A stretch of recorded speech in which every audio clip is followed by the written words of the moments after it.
Hi friends, this is Bani and welcome to my channel. বন্ধুরা, আজকে আমি তোমাদের জন্য কিছু ইম্পর্টেন্ট স্ট্রাকচার নিয়ে এসেছি। এই স্ট্রাকচারগুলো ব্যবহার নিয়ে আমরা প্রায় কনফিউজড হয়ে যাই। সেন্টেন্সে এগুলোকে আমরা ঠিক কিভাবে ব্যবহার করছি? দেখো, প্রত্যেকটা স্ট্রাকচার আমরা প্রায় ব্যবহার হতে শুনি। আর ঠিক সেই কারণে এগুলোর সঠিক ব্যবহার তোমাদের জানা দরকার। প্রত্যেকটা স্ট্রাকচারকে খুব মন দিয়ে দেখো, খুব ভালো করে বোঝার চেষ্টা করো। আমি প্রত্যেকটার সাথে এক্সাম্পল দিয়ে তোমাদেরকে বুঝিয়ে দেওয়ার চেষ্টা করব সেন্টেন্সে এগুলোকে আমরা কিভাবে ব্যবহার করতে পারি। তো আজকের ভিডিওটা কিন্তু খুবই ইম্পর্টেন্ট, খুবই ফ্রুটফুল হতে চলেছে। তোমরা কোথাও যাবে না, আমার সাথে ভিডিওটা একদম শেষ পর্যন্ত থাকবে। যারা চ্যানেলে নতুন অর্থাৎ প্রথম আমার ভিডিও দেখছো তারা প্লিজ চ্যানেলটাকে সাবস্ক্রাইব করে নিও, তাহলে যখনই আমি ভিডিও আপলোড করবো তোমরা নোটিফিকেশন পেয়ে যাবে। তো আর দেরি না করে চলো শুরু করা যাক আজকের ভিডিও। আমরা প্রায় বলে থাকি সে তার কাজে ডুবে রয়েছে, দ্যাট মিনস সে তার কাজে মগ্ন রয়েছে। এরকম অর্থে আমরা সেন্টেন্সে কোন স্ট্রাকচার ব্যবহার করতে পারি? দেখো, এখানে আমরা ব্যবহার করতে পারি absorbed in something. For example, সে তার কাজে ডুবে রয়েছে। She is absorbed in her work. She is absorbed in her work. আচ্ছা, এখানে আমরা engrossed in এর ব্যবহার করতে পারি। দ্যাট মিনস এই স্ট্রাকচারটারও ব্যবহার করতে পারি। engrossed in এর অর্থ হলো ডুবে থাকা, কোনো কাজে ডুবে থাকা বা গভীরভাবে মগ্ন থাকা। এরকম অর্থে আমরা সেন্টেন্সে engrossed in এর ব্যবহার করতে পারি।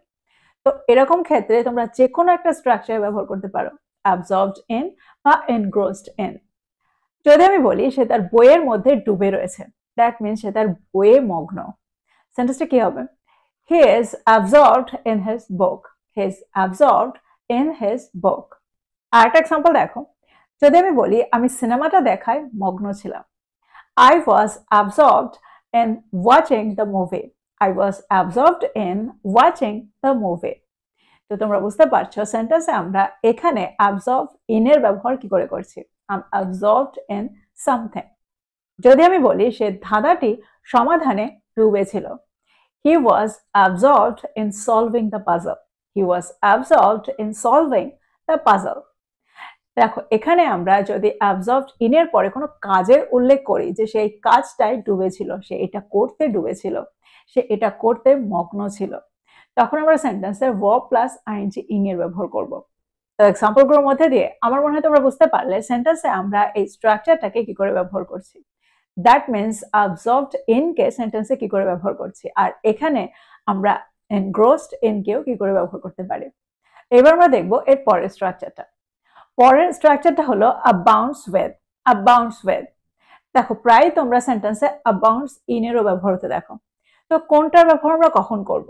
দেখো, abounds with R abounds in এর ব্যবহার আমরা প্রায় সেন্টেন্সে করে থাকি, আর দুটোর মধ্যে সামান্য পার্থক্য রয়েছে। দেখো, abound এর অর্থ হলো ভরপুর বা পরিপূর্ণ। তো সেন্টেন্সে যখন আমরা abound with এর ব্যবহার করব তখন আমরা অর্থ করতে চাইবো কোনো একটা জায়গা বা কোনো কিছু কিছুতে ভরপুর, কিছুতে পরিপূর্ণ।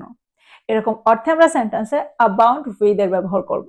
তাহলে abound in এর ব্যবহার আমরা সেন্টেন্সে কখন করব? যখন আমরা সেন্টেন্সে বোঝাতে চাইবো যে এটাই ভর্তি, জঙ্গলটায় প্রচুর পরিমাণে ওয়াইল্ড অ্যানিমালস রয়েছে। দ্যাট মিনস যখন আমরা অর্থ করতে চাইবো জঙ্গলটায় বন্য প্রাণীর প্রাচুর্য রয়েছে, তখন আমরা সেন্টেন্সে abound in এর ব্যবহার করব। দেখো, এখানে কোন একটা জায়গায় এটার প্রাচুর্য রয়েছে, এরকম অর্থে আমরা সেন্টেন্সে abound in এর ব্যবহার করব। তো যদি আমি বলি জঙ্গলটি বন্য প্রাণীতে ভরপুর বা বন্য প্রাণীতে পরিপূর্ণ, সেন্টেন্সটা কি হবে? The forest abounds with wild animals. The forest abounds with wild animals. তো এখানে যদি আমরা abounds in এর ব্যবহার করতাম তাহলে সেন্টেন্সটা কি হতো? তখন আমরা বলতাম জঙ্গলটিতে বন্য প্রাণীর প্রাচুর্য রয়েছে। The forest abounds in wild animals. The forest abounds in wild animals. তো তোমরা বুঝতে পারছো abound with R abound in এর মধ্যে কি পার্থক্য। আরো এক্সাম্পল দেখো, যদি আমি বলি গ্রামটি প্রাকৃতিক সৌন্দর্যে ভরপুর, The village abounds with natural beauty. The village abounds with natural beauty. এবার যদি এখানে আমরা in এর ব্যবহার করি তাহলে অর্থটা কি হবে? গ্রামটিতে প্রাকৃতিক সৌন্দর্যের প্রাচুর্য রয়েছে। The village abounds in natural beauty. The village abounds in natural beauty. আরেকটা এক্সাম্পল দেখো, তার জীবনটা চ্যালেঞ্জে পরিপূর্ণ, his life abounds with challenges. His life abounds with challenges. তো আমার মনে হয় তোমরা বুঝতে পারছো সেন্টেন্সে আমরা কোথায় abound in এর ব্যবহার করব আর কোথায় আমরা abound with এর ব্যবহার করব। দেখো একই রকম অর্থে আমরা সেন্টেন্সে আরো একটা স্ট্রাকচার ব্যবহার করতে পারি। দ্যাট মিনস এরকম প্রাচুর্য বা ভরপুর রয়েছে এরকম অর্থে আমরা সেন্টেন্সে অন্য একটা স্ট্রাকচারের ব্যবহার করতে পারি। এখানে আমরা ব্যবহার করতে পারি have abundance of, have abundance of। প্রায় তোমরা স্ট্রাকচারটা ব্যবহার করতে শুনবে, যার অর্থ হলো কোনো কিছুতে ভরপুর রয়েছে, প্রাচুর্য রয়েছে। এক্সাম্পল দেখো, গ্রামটিতে প্রাকৃতিক সৌন্দর্যের প্রাচুর্য রয়েছে। The village has an abundance of natural beauty. The village has an abundance of natural beauty. আরেকটা এক্সাম্পল দেখো, যদি আমি বলি তার প্রচুর জ্ঞান রয়েছে। He has an abundance of knowledge. He has an abundance of knowledge. আমরা প্রায় বলে থাকি মহাসাগরে জীবনের প্রাচুর্য রয়েছে। The ocean has an abundance of life. The ocean has an abundance of life. প্রকৃতিতে বিস্ময়ের প্রাচুর্য রয়েছে। Nature has an abundance of wonders. Nature has an abundance of wonders. তো এক্সাম্পলগুলোর মধ্যে দিয়ে আমার মনে হয় তোমরা বুঝতে পারলে স্ট্রাকচারটা ব্যবহার। সেন্টেন্সে আমরা স্ট্রাকচারটাকে ঠিক কিভাবে ব্যবহার করছি।